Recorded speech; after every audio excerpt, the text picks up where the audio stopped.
Assalamualaikum warahmatullahi wabarakatuh. Bismillahi wassalatu wassalamu ala rasulillah Muhammad ibn Abdullah wa ala alihi wa ashabihi wa man wala. Wa ba'd.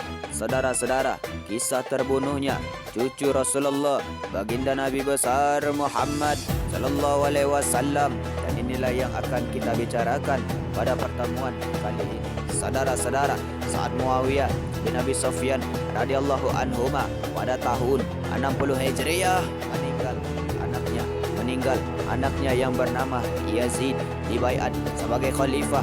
Adapun Husain ibn Ali radhiyallahu anhuma dan Abdullah ibn Zubair termasuk yang enggan berbaiat kepada Yazid. Saudara-saudara, mereka berdua berangkat menuju Mekah dan menetap di sana. Kaum muslimin banyak yang mendatangi Husain radhiyallahu anhu untuk mendengar ilmu dan wajangan dari beliau. Adapun Ibnu Zubair radhiyallahu anhu menetap di tempat ibadahnya di sisi Ka'bah. Saudara-saudara, ketahuilah tidak beberapa lama kemudian berdatanganlah surat-surat yang berasal dari penduduk Kufah yang menghendaki kedatangan Husain radhiyallahu anhu ke negeri mereka agar mereka segera membaiatnya sebagai pengganti Yazid ibn Muawiyah. Saudara-saudara, ketahuilah yang pertama kali mendatangi Husain radhiyallahu anhu adalah Abdullah ibn Sabah al-Hamdani dan Abdullah ibn Wal. Saudara-saudara, mereka membawa surat yang berisi ucapan selamat atas kematian Muawiyah radhiyallahu anhu. Setelah itu disusul oleh ratusan surat yang meminta Husain radhiyallahu anhu untuk segala datang ke Kufah.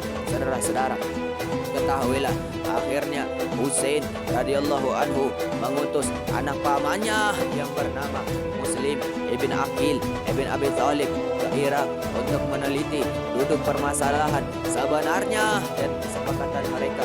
Apabila hal ini sesuatu yang jelas dan mesti, Husain akan berangkat bersama keluarga dan kerabatnya. Saudara-saudara, lalu tatkala Muslim ibn Aqil tiba di Kufah, beliau singgah di rumah Muslim ibn Aus saja, saudara-saudara, al-Asadi. Maka ada pula yang berkata bahwa beliau singgah di rumah Mukhtar bin Abi Ubaid as-Saqafi, wallahu alam. Saudara-saudara, lalu penduduk Kufah berbondong-bondong mendatangi Muslim untuk membaiatnya atas nama kepemimpinan Husain radhiyallahu anhu. Jumlah mereka mencapai 18.000 orang. Akhirnya Muslim mengirim surat kepada Husain radhiyallahu anhu agar segera datang ke Kufah karena pembaiatan telah siap. Saudara-saudara, lalu Husain radhiyallahu anhu siap berangkat dari Mekah menuju Kufah. Saudara-saudara, lalu berita kedatangan Husain radhiyallahu anhu kian tersiar dan sampai kepada An-Nu'man ibn Bashir radhiyallahu anhuma yang ketika itu menjadi gubernur Kufah bagi pemerintahan Yazid. Saudara-saudara, beliau seakan-akan tidak peduli dengan semakin gencarnya isu pembaiatan terhadap Husain radhiyallahu an. Saudara-saudara, lalu ketahuilah berita tidak pedulian Nu'man radhiyallahu anhuma sampai kepada Yazid. Yazid melengsarkan Nu'man radhiyallahu anhuma dari kedudukannya dan memerintah Ubaidullah ibn Ziyad untuk menguasai Kufah dan Basrah sekaligus. Saudara-saudara, lalu Yazid berpesan kepada Ibnu Ziyad, jika engkau datang ke Kufah, carilah Muslim ibn Aqil. Jika engkau mampu membunuhnya, maka bunuhlah. Allahu Akbar. Sallu ala Nabi Muhammad. Saudara-saudara, lalu ketahuilah Ibnu Ziyad. Lalu saudara-saudara, Ibnu Ziyad berangkat ke Basrah menuju Kufah. Tatkala memasuki Kufah, dia menutupi wajahnya dengan sorban hitam. Setiap kali dia melewati sekumpulan manusia, dia berkata, "Assalamualaikum." Mereka menjawab, "Waalaikumsalam, selamat datang wahai anak Rasulullah." Lalu mereka menyangka bahwa dia adalah Husain radhiyallahu an. Saudara-saudara, karena memang telah menunggu kedatangannya sampai akhirnya banyak penduduk mengerumuninya. Saudara-saudara, lalu Muslim ibn Amr berkata, "Mundurlah kalian, ini adalah gubernur Ubaidullah ibn Ziyad." Saudara-saudara, tatkala mereka mengetahui bahwa itu bukan Husain, mereka bersedih. Ubaidullah akhirnya yakin bahwa hal ini adalah kesungguhan, saudara-saudara. Lalu dia kemudian memasuki istana Gubernur Kufah dan mengutus Maqil Maula Ubaidullah ibn Ziyad untuk meneliti keadaan dan melacak siapa dalang utama yang mengatur pembaiatan terhadap Husain radhiyallahu an, saudara-saudara. Lalu Maqil berangkat dengan membawa uang 3.000 dirham sambil menyamar sebagai orang yang berasal dari Hims yang datang untuk membaiat Husain radhiyallahu anhu.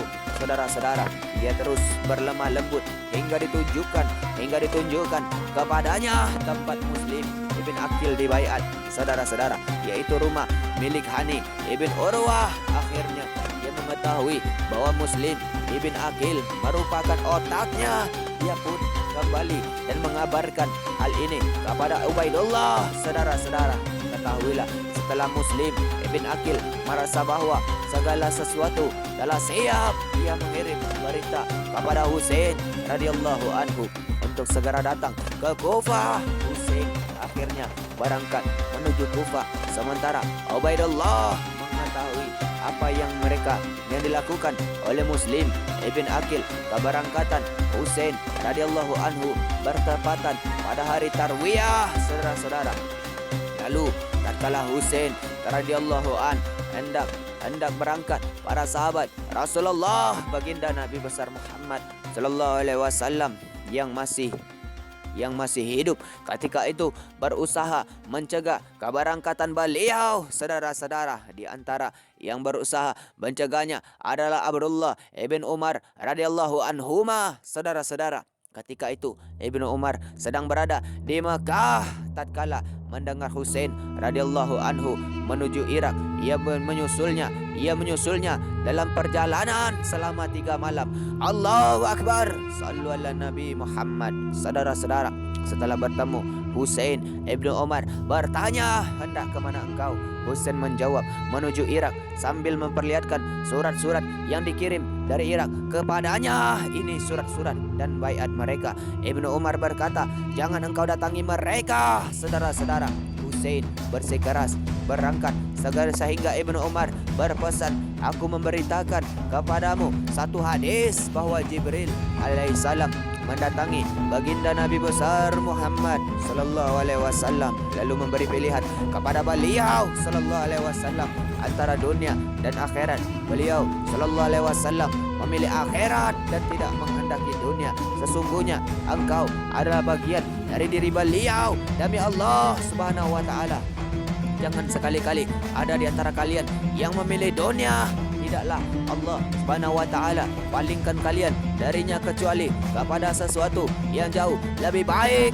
Allahu Akbar, sallu ala Nabi Muhammad. Saudara-saudara, namun Husain enggan untuk kembali. Ibnu Umar radhiyallahu anhuma menangis, saudara-saudara, dan berkata, aku titipkan dirimu kepada Allah Subhanahu wa taala, saudara-saudara, agar tidak menjadi orang yang terbunuh. Saudara-saudara, selain Ibnu Umar radhiyallahu anhuma, yang berusaha mencegah beliau adalah Abdullah ibn Abbas, saudara-saudara, Abu Sa'id Al-Khudri, dan Abdullah ibn Zubair. Saudara-saudara, ketahuilah, saudara-saudara, di Kufah Ubaidullah yang telah mengetahui bahwa Muslim Ibn Aqil bersembunyi di balik Hani bin Urwah memanggil Hani ke istananya.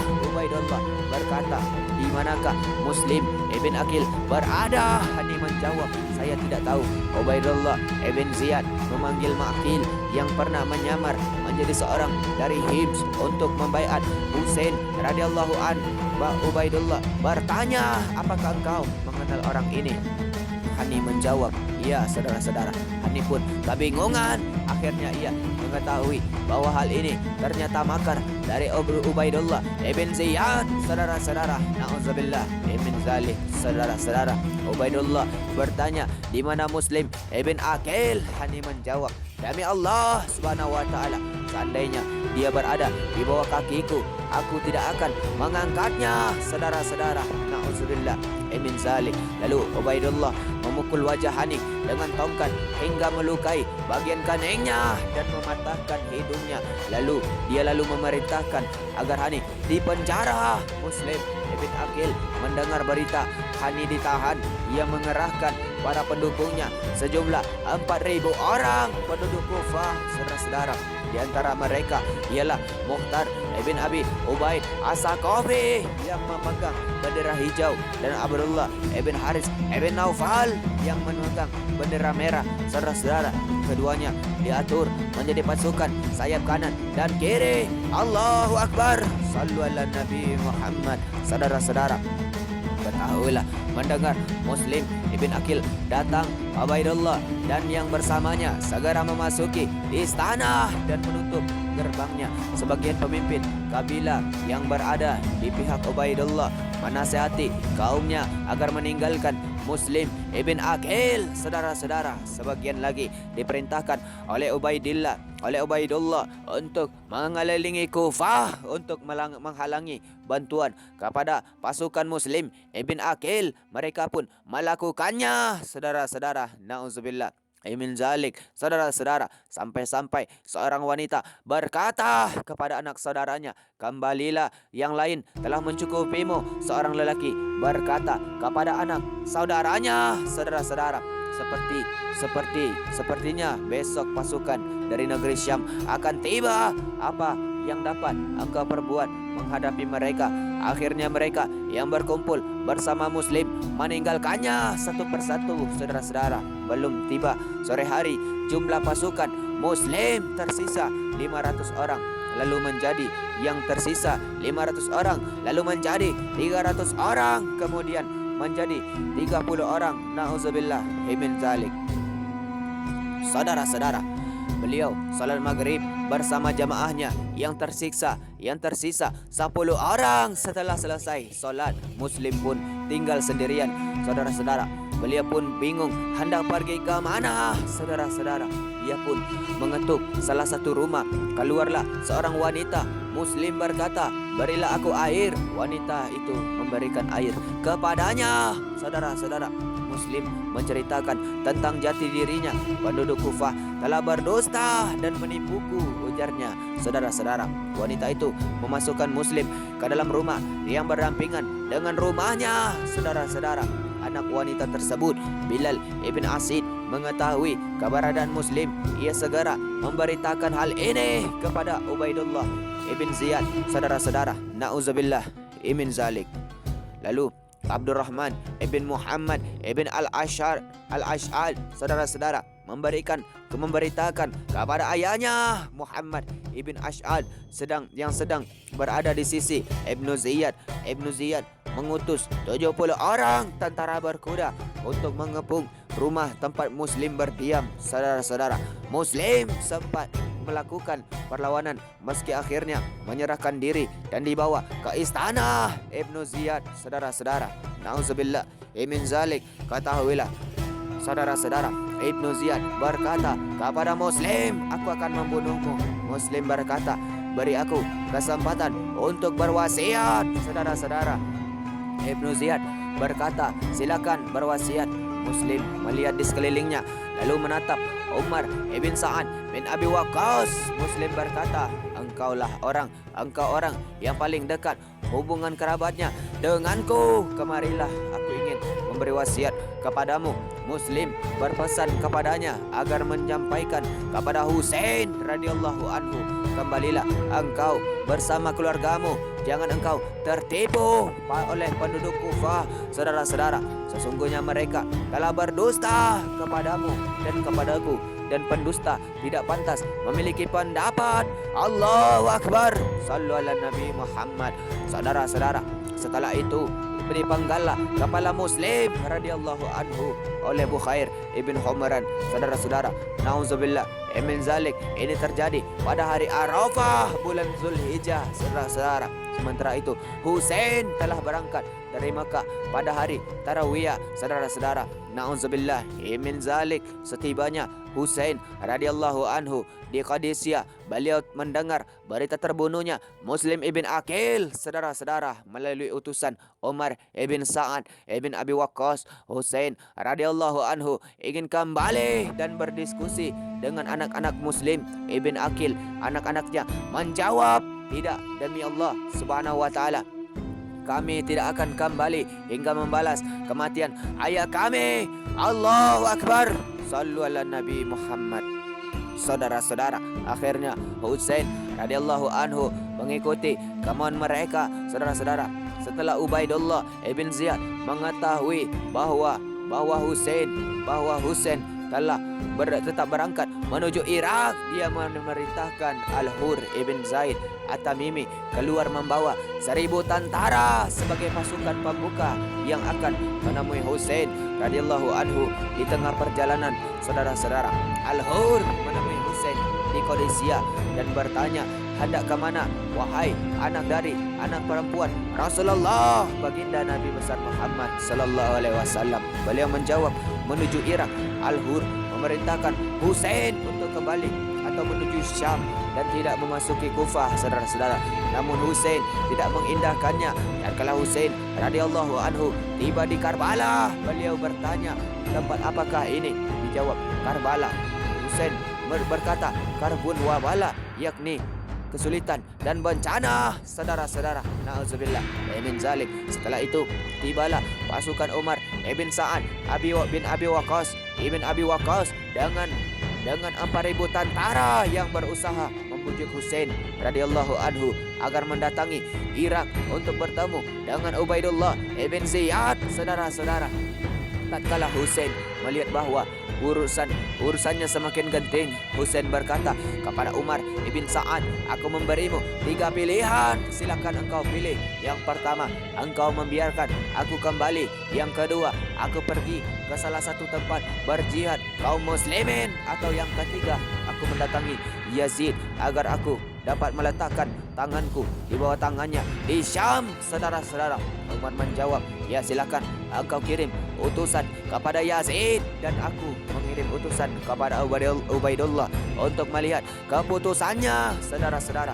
Namun Husain tidak mengirim utusan kepada Yazid, sementara Umar telah mengirim utusan kepada Ubaidullah, saudara-saudara. Setibanya utusan Umar di hadapan Ubaidullah dan menceritakan apa yang dikatakan Husain radhiyallahu anhu. Pada awalnya Ubaidullah menyetujui pilihan mana saja, namun di sisi Ubaidullah ada seorang yang bernama Syamir ibn Zil Jaushan, saudara-saudara, termasuk orang yang sangat dekat dengan Ubaidullah, saudara-saudara.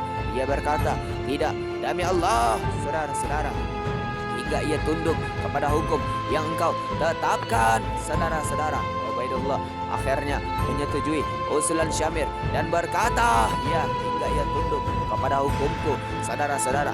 Ubaidullah kemudian mengutus Syamir dan mengambil alih kepemimpinan Umar ibn Sa'ad setelah Husain radhiyallahu anhu mengetahui berita bahwa dia harus tunduk kepada hukum Ubaidullah. Beliau berkata, tidak, demi Allah subhanahu wa ta'ala, aku tidak akan tunduk kepada hukum Ubaidullah sama sekali, saudara-saudara. Jumlah pasukan berkuda yang bersama Husain radhiyallahu anhu ada 70 orang, sementara pasukan yang berasal dari Kufah berjumlah 50.000 orang, saudara-saudara. Pada hari Jumat pertumpahan darah tak terelakkan tatkala Husain radhiyallahu anhu enggan menjadi tahanan bagi Ubaidullah ibn Ziyad, saudara-saudara. Allahu Akbar. Sallu ala Nabi Muhammad, saudara-saudara.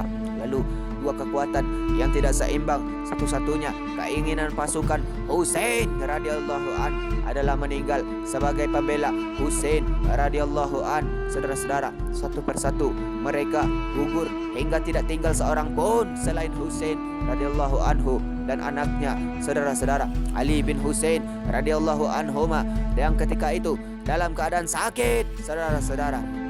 Na'udzubillah min zalik. Lalu sepanjang hari Husain radhiyallahu anhu sendirian, tidak seorang pun berani mendekatinya.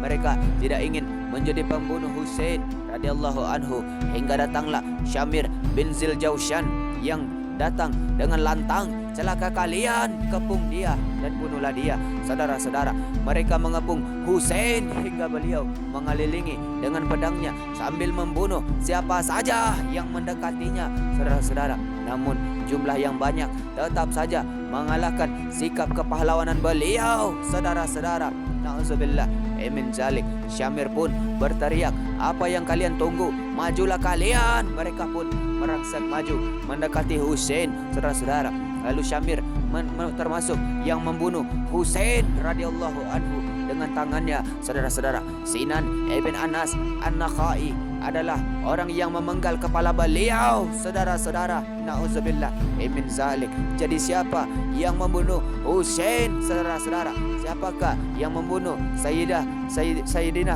Husain radhiyallahu an? Saudara-saudara, telah sepakat referensi Syiah dan Ahlus Sunnah wal Jamaah bahwa yang membunuh Husain adalah kaum Syiah sendiri. Saudara-saudara, na'udzubillah min zalik. Dalam kitab-kitab Syiah diriwayatkan bahwa Ali bin Husain yang dikenal dengan sebutan Zainul Abidin berkata mencela kaum Syiah yang telah menipu dan membunuh ayahnya. Saudara-saudara, Husain radhiyallahu anhu. Lalu saudara-saudara, wahai sekalian manusia, aku menuntut kalian karena Allah Subhanahu wa taala. Apakah kalian mengetahui bahwa kalian menulis surat kepada ayahku dan kalian telah menipunya? Kalian memberikan kepadanya janji dan baiat, lantas kalian membunuh dan menelantarkannya. Sungguh celaka apa yang dilakukan oleh diri kalian, dan buruknya sikap kalian. Dan dengan pandangan apa kalian melihat Rasulullah baginda Nabi besar Muhammad sallallahu alaihi wasallam saat beliau berkata kepada kalian, kalian telah membunuh keluargaku, kalian telah merusak kehormatanku, kalian bukanlah dari umatku. Allahu Akbar. Sallu ala Nabi Muhammad. Saudara-saudara, lalu terangkatlah suara tangisan para wanita. Saudara-saudara, tangisan dari setiap sudut, diselingi ucapan mereka kepada yang lain. Kalian telah binasa dengan apa yang kalian ketahui. Saudara-saudara, Ali bin Husain lalu berkata, semoga Allah Subhanahu wa taala merahmati orang yang menerima nasihatku dan memelihara wasiatku tentang Allah Subhanahu wa taala, Rasulnya serta keluargaku. Sesungguhnya pada diri Rasulullah baginda Nabi besar Muhammad sallallahu alaihi wasallam ada suri teladan yang baik bagi kita. Allahu Akbar. Sallu ala Nabi Muhammad. Saudara-saudara, ketika Imam Zainul Abidin melihat penduduk Kufah menatap dan menangis, beliau menghardik mereka sambil berkata, kalian meratap dan menangis karena kami. Siapa yang membunuh kami? Saudara-saudara, na'udzubillah min zalik. Lalu ke saudara-saudara, Ummu Kulsum bintu Ali radhiyallahu anhuma berkata, wahai penduduk Kufah, aib bagi kalian, mengapa kalian tidak menolong Husain namun justru membunuhnya? Kalian merampas hartanya, lalu kalian warisi, kalian menahan para wanitanya, lalu dan membuatnya binasa. Celaka kalian, keanehan apa yang kalian lakukan? Dosa apakah yang kalian pikul di atas punggung kalian? Darah apa yang telah kalian tumpahkan? Kemuliaan apa yang telah kalian raih? Anak wanita siapa yang telah kalian hilangkan kehormatannya? Anak harta apa yang telah kalian rampas? Kalian telah membunuh orang-orang terbaik setelah baginda Nabi besar Muhammad sallallahu alaihi wasallam dan keluarganya. Telah dicabut rasa kasih sayang dari hati-hati kalian. Allahu Akbar. Sallu ala Nabi Muhammad. Na'udzubillahi min zalik. Saudara-saudara, kemudian demikian pula yang diucapkan oleh Zainab bintu Ali radhiyallahu anhuma, wahai penduduk Kufah, kaum lelaki kalian membunuh kami, dan tetapi para wanitanya menangisi kami, dan yang menjadi hakim antara kami dan yang kalian adalah kalian yang menjadi hakim antara kami dan kalian adalah Allah Subhanahu wa taala. Pada hari ditetapkannya segala keputusan Allahu Akbar.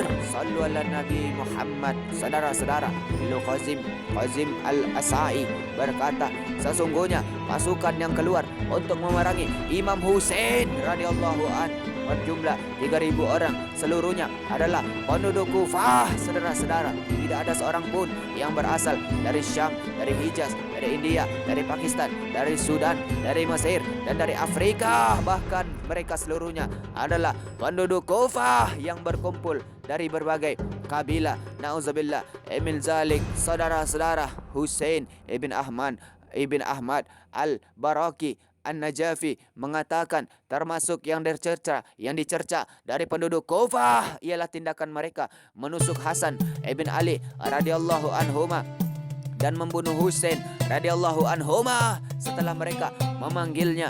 Nauzubillah min zalik. Lalu Husain Al-Amin berkata, 20.000 penduduk Irak yang telah membaiat Husain menipu dan melakukan perlawanan terhadapnya. Baiat berada di pundak mereka sementara mereka membunuhnya. Nauzubillah min zalik. Murtada Mutahhari, salah seorang tokoh Syiah Rafidah berkata, tidak diragukan lagi bahwa penduduk Kufah adalah termasuk Syiah pengikut Ali radhiyallahu anhu. Yang membunuh Husain radhiyallahu anhu adalah Syiah sendiri. Nauzubillah min zalik. Ia berkata pula, kami juga mengatakan bahwa terbunuhnya Husain radhiyallahu anhu di tangan kaum muslimin, tetapi di tangan kaum Syiah setelah 50 tahun kematian baginda Nabi besar Muhammad sallallahu alaihi wasallam. Hal ini membingungkan dan tanda tanya, mengherankan yang sangat menarik perhatian. Allahu Akbar. Sallu ala Nabi Muhammad. Saudara-saudara yang dimuliakan oleh Allah Subhanahu wa taala, mungkin hanya itulah yang bisa kita bicarakan pada pertemuan kali ini. Mudah-mudahan ada manfaatnya. Terima kasih atas segala perhatian saudara. Mohon maaf atas segala kekurangan. Wabillahi taufik wal hidayah. Wassalamualaikum warahmatullahi wabarakatuh.